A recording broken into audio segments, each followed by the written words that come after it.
Democracy in Montgomery Village ticked upwards when the MVF Nominating Committee confirmed all 4 candidates for the MVF Board election at its January 9th meeting, despite the shameful incident that took place. Within minutes of entering the conference room at the invitation of the Nominating Committee as a 2013 applicant for an MVF Board position, seeking confirmation as a candidate, I was ambushed by Bob Hydorn, who had no defined role in the proceedings other than his own hubris and arrogance. First, some background.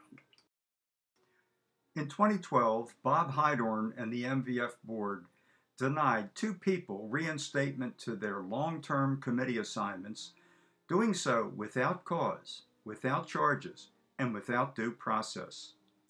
This action was shocking in its unfairness, harshness, and inhumanity, considering how much these assignments meant to these people, and how hard and how long they had worked for Montgomery Village.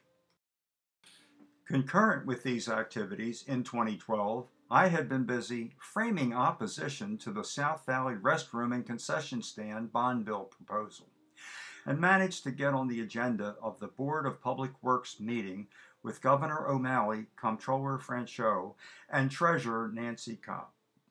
My opposition centered around the deceptive manner and irregular tactics by which this item advanced through the legislature and the wickets of the Department of General Services. All this was carried out below the radar and without transparency. I pressed for the opportunity to be heard, simply to elevate the level of scrutiny to the matter and shine a bright light on the deception and irregular tactics employed at the highest level.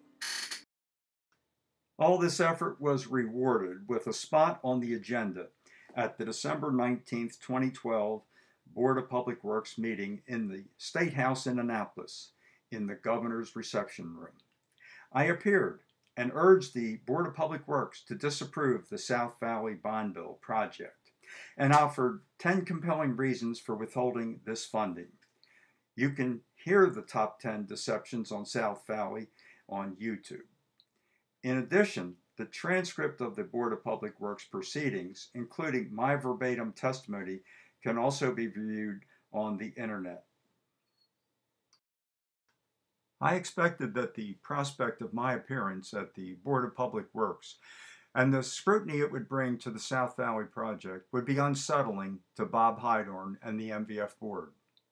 Consequently, I offered to stand down and not make my planned appearance at the Board of Public Works to express opposition to the South Valley Park project, in exchange for reinstating the 2 deserving people who unfairly were denied reinstatements to their committee memberships, positions they highly valued.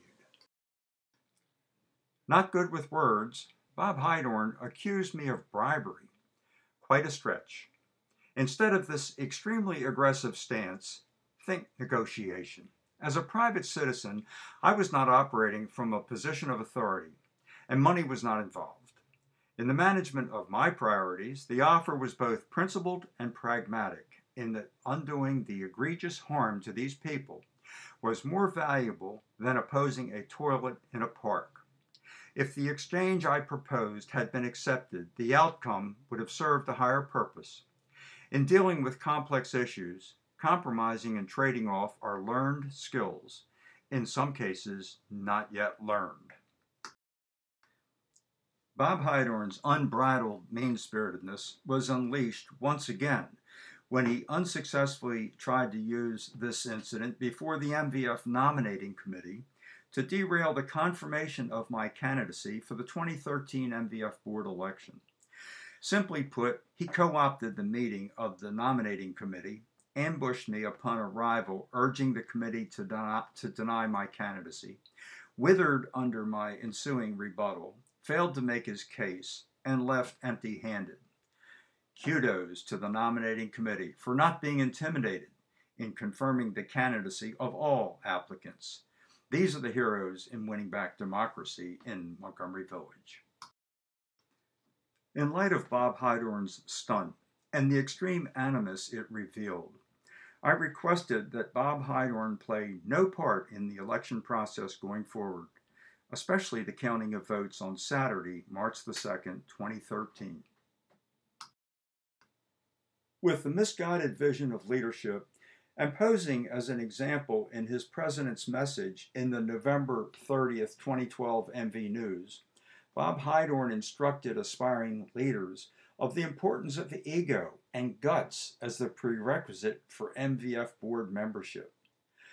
What has been evident over the past several years has been plenty of ego and more adult bullying than guts.